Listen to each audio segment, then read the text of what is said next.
ਸੋ ਸਰੋਤਿਓ ਅੱਜ ਦੀਆਂ ਖਬਰਾਂ ਵੱਲ ਚੱਲੀਏ ਤੇ ਅੱਜ ਜਿਹੜੀ ਅਮਰੀਕਾ ਦੀ ਸਰਕਾਰ ਆ ਉਹ ਸ਼ਟਡਾਊਨ ਹੋ ਚੁੱਕੀ ਹੈਗੀ ਆ। 7.5 ਲੱਖ ਫੈਡਰਲ ਵਰਕਰਸ ਨੂੰ ਫਰਲੋ ਕਰ ਦਿੱਤਾ ਗਿਆ ਆ। ਬਹੁਤ ਸਾਰਿਆਂ ਨੂੰ ਕੰਮ ਕਰਨਾ ਪੈਣਾ, ਉਹਨਾਂ ਨੂੰ ਪੈਸੇ ਨਹੀਂ ਪੈਣੇ, ਬਹੁਤ ਸਾਰੇ ਮਿਲਣੇ ਹੈਗੇ, ਤਨਖਾਹ ਨਹੀਂ ਮਿਲਣੀ ਤੇ ਬਹੁਤ ਸਾਰੇ ਜਿਹੜੇ ਵਰਕਰਸ ਆ ਉਹ ਘਰ ਬੈਠ ਗਏ ਹੈਗੇ ਆ। ਜਿਹੜੇ ਐਮਰਜੈਂਸੀ ਦੇ ਵਿੱਚ ਆਉਂਦੇ ਵਰਕਰਸ, ਟੀਐਸਏ EMPLOYEES, ਹੋਰ ਹੋਮਲੈਂਡ ਸਿਕਿਉਰਿਟੀ ਵਾਲੇ, ਮਿਲਟਰੀ ਵਾਲੇ, ਉਹ ਸਾਰੇ ਜਿਹੜੇ ਆ ਕੰਮ ਉਹਨਾਂ ਨੂੰ ਕਰਨਾ ਪਊਗਾ, ਪਰ ਤਨਖਾਹ ਜਿਹੜੀ ਆ ਉਹ ਨਹੀਂ ਮਿਲੂਗੀ। ਸੋ ਦ ਫੈਡਰਲ ਗਵਰਨਮੈਂਟ ਨੇ ਸ਼ਟਡਾਊਨ ਅੱਜ ਸਵੇਰੇ ਤੜਕੇ ਤੋਂ ਸ਼ੁਰੂ ਕਰ ਦਿੱਤੀ ਆ। ਡੈਮੋਕ੍ਰੇਟਸ ਤੇ ਰਿਪਬਲਿਕਨਸ ਕਿਸੇ ਵੀ ਐਗਰੀਮੈਂਟ ਦੇ ਵਿੱਚ ਜਿਹੜੇ ਆ ਉਹ ਰਲ ਕੇ ਕੋਈ ਗੱਲਬਾਤ ਨਹੀਂ ਕਰ ਸਕੇ। ਉਹਨਾਂ ਦੀਆਂ ਜਿਹੜੀਆਂ ਗੱਲਾਂ ਆ ਉਹ ਫੇਲ ਹੋ ਗਈਆਂ ਹੈਗੀਆਂ ਆ। ਤੇ 7.5 ਲੱਖ ਗਵਰਨਮੈਂਟ ਵਰਕਰਸ ਉਹਨਾਂ ਨੂੰ ਫਰਲੋ ਕੀਤਾ ਜਾ ਸਕਦਾ ਹੈਗਾ ਆ, ਅਕੋਰਡਿੰਗ ਟੂ ਕਾਂਗਰੈਸ਼ਨਲ ਬਜਟ ਆਫਿਸ। ਤੇ ਜਦੋਂ ਤੱਕ ਕਾਂਗਰਸ ਅਪਰੋਪਰੀਏਟ ਫੰਡਿੰਗ ਨਹੀਂ ਕਰਦੀ ਪਾਸ, ਤੇ ਇਹ ਸ਼ਟਡਾਊਨ ਇਦਾਂ ਹੀ ਰਹੂਗਾ। ਅਸੈਂਸ਼ੀਅਲ ਵਰਕਰ, ਜਿਸ ਤਰ੍ਹਾਂ ਮੈਂ ਤੁਹਾਨੂੰ ਦੱਸਿਆ ਹੀ ਆ, ਉਹ ਜੌਬ ਦੇ ਉੱਤੇ ਰਹਿਣਗੇ, ਚਾਹੇ ਹਾਲਾਂਕਿ ਉਹਨਾਂ ਨੂੰ ਚਾਹੇ ਤਨਖਾਹ ਨਹੀਂ ਵੀ ਮਿਲੂਗੀ। ਰਿਪਬਲਿਕਨਸ ਤੇ ਡੈਮੋਕ੍ਰੇਟ ਦੋਨੋਂ ਇੱਕ ਦੂਸਰੇ ਨੂੰ ਜਿਹੜਾ ਆ ਬਲੇਮ ਕਰ ਰਹੇ ਹੈਗੇ ਆ। ਜੋ ਡੈਮੋਕ੍ਰੇਟਸ ਆ ਉਹ ਇਹ ਕਹਿ ਰਹੇ ਆ ਵੀ ਰਿਪਬਲਿਕਨਸ ਦੇ ਕੋਲ ਪ੍ਰੈਜ਼ੀਡੈਂਟ ਆ, ਉਹਨਾਂ ਦੇ ਕੋਲ ਹੀ ਕਾਂਗਰਸ ਆ, ਉਹਨਾਂ ਦੇ ਕੋਲ ਹੀ ਸੈਨੇਟ ਹੈਗੀ ਆ ਤੇ 7 ਵੀਕਾਂ ਲਈ ਐਕਸਟੈਂਸ਼ਨ ਹੋਣੀ ਚਾਹੀਦੀ ਸੀ, ਉਹ ਨਹੀਂ ਦਿੱਤੀ ਗਈ ਕਿਉਂਕਿ ਇਨਫ ਵੋਟਸ ਨਹੀਂ ਹੈਗੀਆਂ ਸੈਨੇਟ ਦੇ ਵਿੱਚ, ਜਿੱਥੇ ਕਿ ਡੈਮੋਕ੍ਰੇਟਸ ਦੀਆਂ ਵੋਟਾਂ ਚਾਹੀਦੀਆਂ ਆ ਇਸ ਨੂੰ ਪਾਸ ਕਰਨ ਦੇ ਲਈ। ਬਹੁਤ ਸਾਰੇ ਜਿਹੜੇ ਡੈਮੋਕ੍ਰੇਟਸ ਆ ਉਹਨਾਂ ਨੇ ਇਹ ਕਿਹਾ ਵੀ ਅਸੀਂ ਤਾਂ ਸਾਥ ਦੇਵਾਂਗੇ ਰਿਪਬਲਿਕਨਸ ਦਾ ਜਿਹੜੇ ਹੈਲਥ ਇੰਸ਼ੋਰੈਂਸ ਟੈਕਸ ਕ੍ਰੈਡਿਟ ਆ ਉਹਨਾਂ ਨੂੰ ਐਕਸਟੈਂਡ ਕੀਤਾ ਜਾਵੇ। ਸੋ ਜੇ ਇਹ ਨਹੀਂ ਐਕਸਟੈਂਡ ਹੁੰਦਾ ਤਾਂ ਜਿਹੜੀ ਹੈਲਥ ਇੰਸ਼ੋਰੈਂਸ ਆ, ਜਿੱਦਾਂ ਤੁਸੀਂ ਕੈਲੀਫੋਰਨੀਆ 'ਚ ਕਵਰਡ ਕੈਲੀਫੋਰਨੀਆ, ਓਬਾਮਾ ਕੇਅਰ, ਬਾਕੀ ਸਟੇਟਾਂ 'ਚ ਵੱਖ-ਵੱਖ ਨਾਂ ਆ, ਇਹ ਬਹੁਤ ਜ਼ਿਆਦਾ ਮਹਿੰਗੀ ਹੋ ਜਾਊਗੀ। ਮਹਿੰਗੀ ਕੀ ਵੀ, ਜਦ ਤੁਹਾਨੂੰ ਸਬਸਿਡੀ ਨਹੀਂ ਮਿਲਣੀ ਹੈਗੀ ਤੇ ਉਹ ਰੇਟਸ ਜਿਹੜੇ ਆ ਬਹੁਤ ਜ਼ਿਆਦਾ ਹਾਈ ਹੋਣਗੇ। ਸੋ ਸੈਨੇਟ ਇੱਕ ਵਾਰੀ ਫੇਰ ਵੋਟ ਕਰਨ ਜਾ ਰਹੀ ਹੈਗੀ ਆ ਅੱਜ। ਸੋ ਦੇਖਦੇ ਹਾਂ ਉਸ ਵੋਟ ਤੋਂ ਬਾਅਦ ਕੀ ਹੁੰਦਾ ਹੈਗਾ। ਪਰ ਰਾਤ ਤੱਕ ਜਿਹੜੀ ਕੋਈ ਵੀ ਗੱਲਬਾਤ ਨਹੀਂ ਸਿਰੇ ਚੜੀ ਸੀਗੀ। ਸੈਨੇਟ ਦੇ ਵਿੱਚ 47 ਵੋਟਾਂ ਇੱਕ ਪਾਸੇ ਸੀਗੀਆਂ, 53 ਵੋਟਾਂ ਜਿਹੜੀਆਂ ਆ ਉਹ ਰਿਪਬਲਿਕਨਸ ਦੀਆਂ ਇੱਕ ਪਾਸੇ ਸੀਗੀਆਂ। 60 ਵੋਟਾਂ ਚਾਹੀਦੀਆਂ ਹੈਗੀਆਂ ਇਸ ਬਿੱਲ ਨੂੰ ਐਕਸਟੈਂਡ ਕਰਨ ਦੇ ਲਈ, ਖਾਸ ਕਰਕੇ ਜਿਹੜਾ ਹੈਲਥ ਇੰਸ਼ੋਰੈਂਸ ਟੈਕਸ ਕ੍ਰੈਡਿਟ ਵਾਲਾ ਹੈ। ਬਿਲਕੁਲ ਜੀ। ਸੋ ਕੌਣ ਓਪਨ ਕੌਣ ਕਲੋਜ਼ਡ ਆ, ਇਹ ਜਿਹੜਾ ਇਸ ਟਾਈਮ ਰੌਲਾ ਆ ਉਹ ਸਭ ਦੇ ਮਨਾਂ ਦੇ ਵਿੱਚ ਜਿਹੜਾ ਉਹ ਚੱਲ ਰਿਹਾ ਆ। ਕੱਲ ਕਈ ਜਾਣੇ ਪੁੱਛ ਰਹੇ ਸੀਗੇ ਬਈ IRS ਕਿੱਦਾਂ ਆ। IRS ਜਿਹੜੀ ਉਹ ਚੱਲਦੀ ਰਹੂਗੀ। ਇੱਕ ਜਿਹੜੀ ਹੁਣੇ ਨਿਊਜ਼ ਆ ਰਹੀ ਆ, ਜਿਹੜੇ ਫੈਡਰਲ ਪ੍ਰੋਸੀਕਿਊਟਰਸ ਉਹਨਾਂ ਨੇ ਕਿਹਾ ਵੀ ਜਿਹੜੇ ਕੇਸ ਚੱਲ ਰਹੇ ਸੀ ਅਸੀਂ ਉਹਨਾਂ ਉੱਤੇ ਰੋਕ ਲਾ ਰਹੇ ਹਾਂ। ਰੋਕ ਤੋਂ ਮਤਲਬ ਪੌਜ਼ ਲਾ ਰਹੇ, ਵਿਰਾਮ ਲਾ ਰਹੇ ਆ, ਕਿਉਂਕਿ ਫੰਡਿੰਗ ਲੈਪਸ ਜਿਹੜੀ ਉਹ ਹੋ ਚੁੱਕੀ ਆ। ਅਪਰੋਪਰੀਏਸ਼ਨ ਨਾ ਹੋਣ ਦੇ ਕਰਕੇ ਡਿਪਾਰਟਮੈਂਟ ਆਫ ਜਸਟਿਸ ਦੇ ਜਿਹੜੇ ਅਟਰਨੀਜ਼ ਆ ਉਹਨਾਂ ਨੂੰ ਕੰਮ ਕਰਨ ਤੇ ਮਨਾਹੀ ਹੁੰਦੀ ਆ, ਚਾਹੇ ਉਹ ਵਲੰਟੀਅਰ ਬੇਸਿਸ ਤੇ ਵੀ ਕੰਮ ਕਿਉਂ ਨਾ ਕਰਨਾ ਜਿਹੜਾ ਉਹ ਚਾਹੁੰਦੇ ਹੋਣ।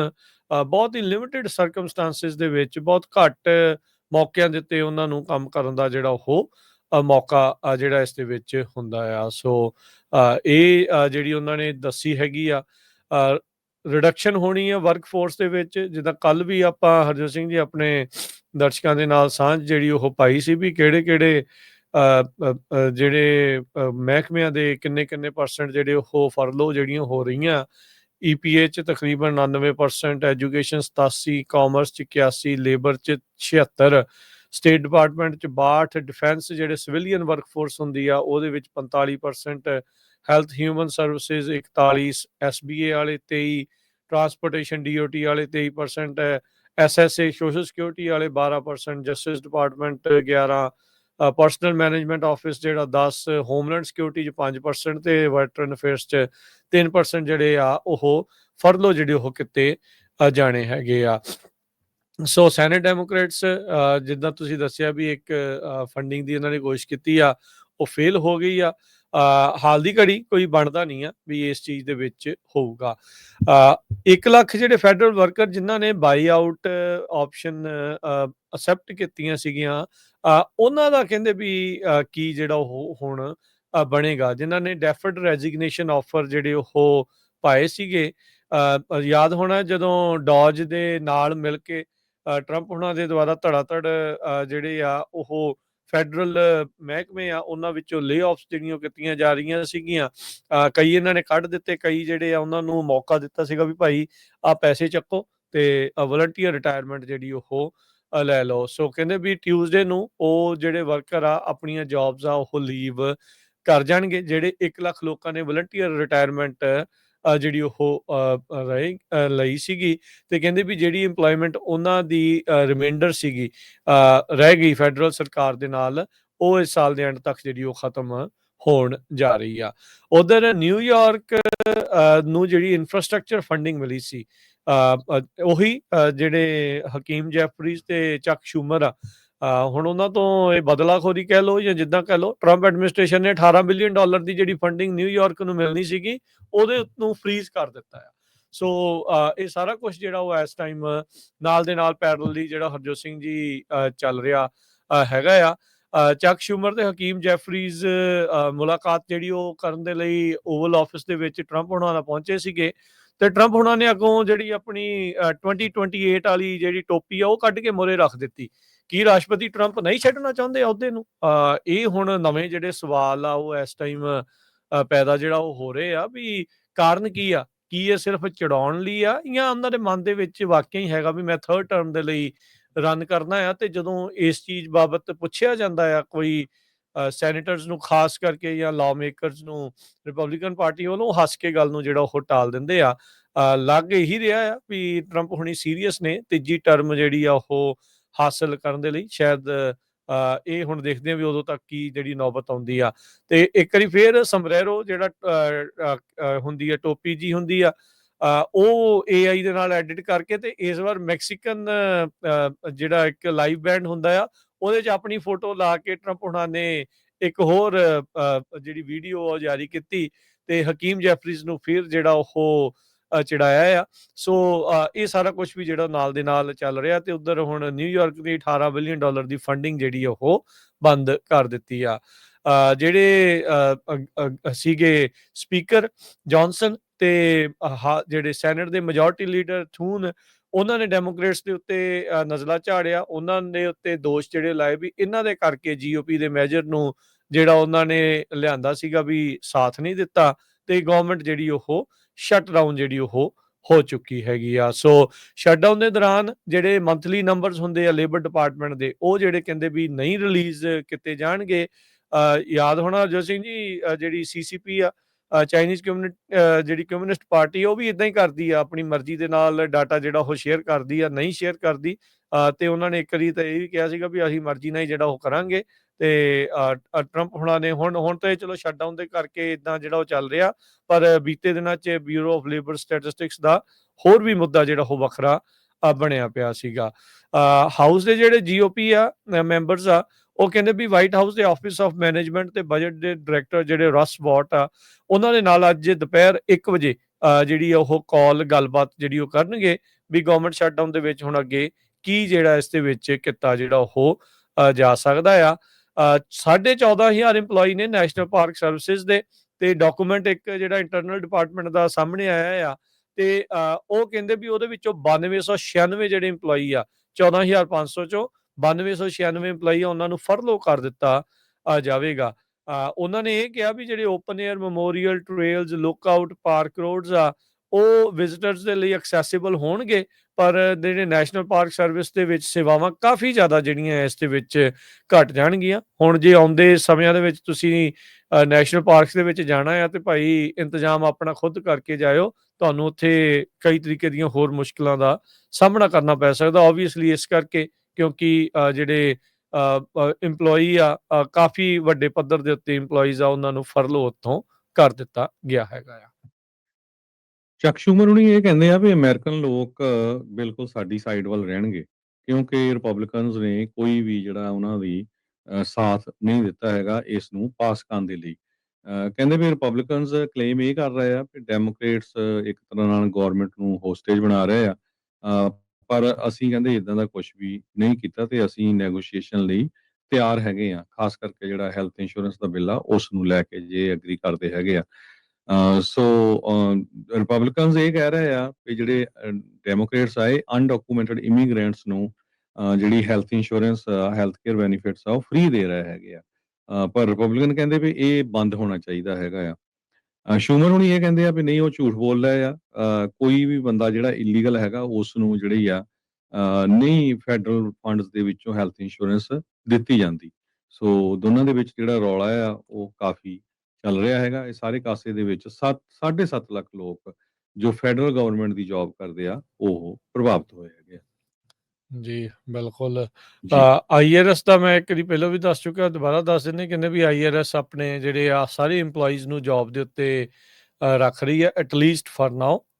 ਤੇ ਉਹਦੇ ਵਿੱਚ ਜਿਹੜੀ ਕਹਿੰਦੇ ਵੀ ਆਈਆਰਐਸ ਨੂੰ ਜਿਹੜੀ ਸਪੈਸ਼ਲ ਫੰਡਿੰਗ ਡੈਮੋਕ੍ਰੇਟਸ ਨੇ 2022 ਦੇ ਵਿੱਚ ਪਾਸ ਕਰਕੇ ਦਿੱਤੀ ਸੀ, ਉਹਦੀ ਵਰਤੋਂ ਕਰਦੇ ਹੋਏ ਜਿਹੜੀ ਫਰਲੋ ਆ, ਜਿਹੜੇ 75,000 EMPLOYEE ਆ, ਉਹਨਾਂ ਨੂੰ ਪਹਿਲੇ 5 ਦਿਨਾਂ ਦੇ ਲਈ ਜਿਹੜਾ ਐਟਲੀਸਟ ਆ ਉਹ ਚੱਲਦੇ ਰੱਖਣਗੇ। ਸੋ 5 ਦਿਨਾਂ ਬਾਅਦ ਉਹ ਵੀ ਜਿਹੜੇ EMPLOYEE ਆ ਸ਼ਾਇਦ ਫਰਲੋ ਹੋ ਜਾਣਗੇ, ਜਾਂ ਫੰਡਿੰਗ ਜਦੋਂ ਲੈਪਸਿਸ ਦੇ ਵਿੱਚ ਜਿਹੜੀ ਉਹ ਹੁੰਦੀ ਆ। ਸੋ ਹੈਲਥ ਕੇਅਰ ਦੇ ਉੱਤੇ ਵੀ ਅਸਰ ਪੈਣਾ ਆ। ਫੈਡਰਲ EMPLOYEES ਜਿਹੜੇ ਮੈਡੀਕੇਅਰ, ਮੈਡੀਕੇਡ ਤੇ ਹੋਰ ਮੈਂਡੇਟਰੀ ਜਿਹੜੇ ਹੈਲਥ ਪੇਮੈਂਟਸ ਆ, ਉਹ ਕਹਿੰਦੇ ਵੀ ਉੱਦਾਂ ਚੱਲਦੀਆਂ ਜਿਹੜੀਆਂ ਉਹ ਰਹਿਣਗੀਆਂ।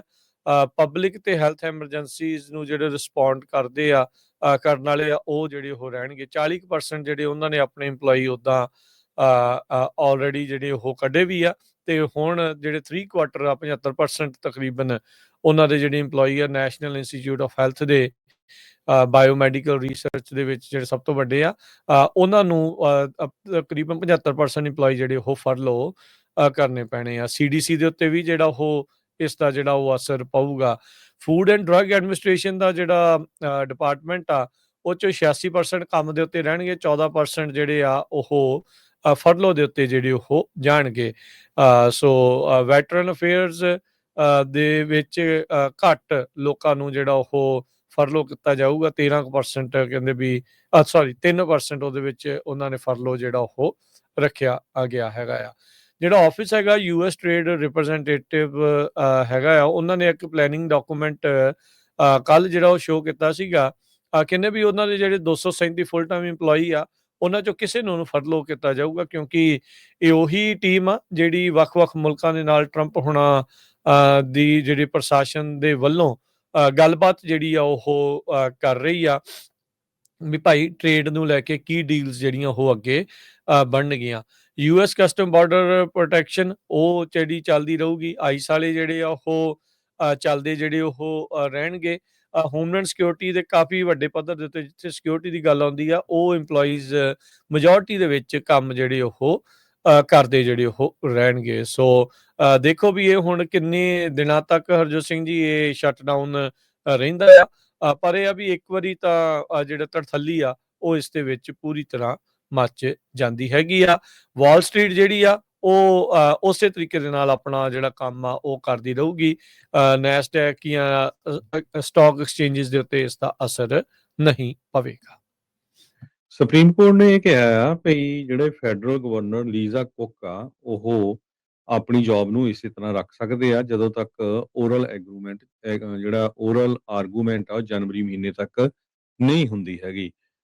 ਇਹ ਜਿਹੜੀ ਸੁਪਰੀਮ ਕੋਰਟ ਵੱਲੋਂ ਮੂਵ ਕੀਤੀ ਗਈ ਆ, ਇੱਕ ਤਰ੍ਹਾਂ ਨਾਲ ਟਰੰਪ ਐਡਮਿਨਿਸਟ੍ਰੇਸ਼ਨ ਨੂੰ ਬਹੁਤ ਵੱਡਾ ਝਟਕਾ ਹੈਗਾ ਆ, ਜਿਨ੍ਹਾਂ ਨੇ ਬਾਰ-ਬਾਰ ਇਹ ਕਿਹਾ ਆ ਵੀ ਜਿਹੜੀਆਂ ਫੈਡਰਲ ਕੋਰਟਸ ਆ ਉਹਨਾਂ ਨੂੰ ਅਲਾਓ ਕਰਨਾ ਚਾਹੀਦਾ ਵੀ ਜਿਹਨੂੰ ਵੀ ਮਰਜ਼ੀ ਅਸੀਂ ਫਾਇਰ ਕਰੀਏ ਤੇ ਜਿਹਨੂੰ ਵੀ ਮਰਜ਼ੀ ਅਸੀਂ ਜਿਹੜਾ ਆ ਹਾਇਰ ਕਰੀਏ। ਪ੍ਰੈਕਟੀਕਲ ਮੈਟਰ ਦੇ ਵਿੱਚ ਜਿਹੜੀ ਬੁੱਧਵਾਰ ਨੂੰ ਰੂਲਿੰਗ ਹੋਈ ਆ, ਫੈਡ ਨੇ ਇਹ ਕਿਹਾ ਆ ਵੀ ਇੱਦਾਂ ਹੀ ਜਿਹੜਾ ਬਿਜ਼ਨਸ ਨੂੰ ਕੈਰੀ ਔਨ ਰੱਖੋ ਥਰੂ ਆਊਟ ਦਾ ਈਅਰ। ਹਜੇ 2 ਇੰਟਰਸਟ ਰੇਟ ਕੱਟ ਵੀ ਜਿਹੜੇ ਆਉਣ ਵਾਲੇ ਸਮੇਂ ਦੇ ਵਿੱਚ ਹੋਣੇ ਆ। ਸੁਪਰੀਮ ਕੋਰਟ ਨੇ ਇਹ ਕਿਹਾ ਆ ਵੀ ਜਿਹੜੀ ਗਵਰਨਰ ਲੀਜ਼ਾ ਕੁੱਕ ਆ, ਜਦੋਂ ਤੱਕ ਓਰਲ ਆਰਗੂਮੈਂਟ ਨਹੀਂ ਹੁੰਦਾ ਜਨਵਰੀ ਮਹੀਨੇ 'ਚ, ਤਦੋਂ ਤੱਕ ਆਪਣੀ ਪੋਜੀਸ਼ਨ ਤੇ ਟਿਕੇ ਰਹਿਣਗੇ।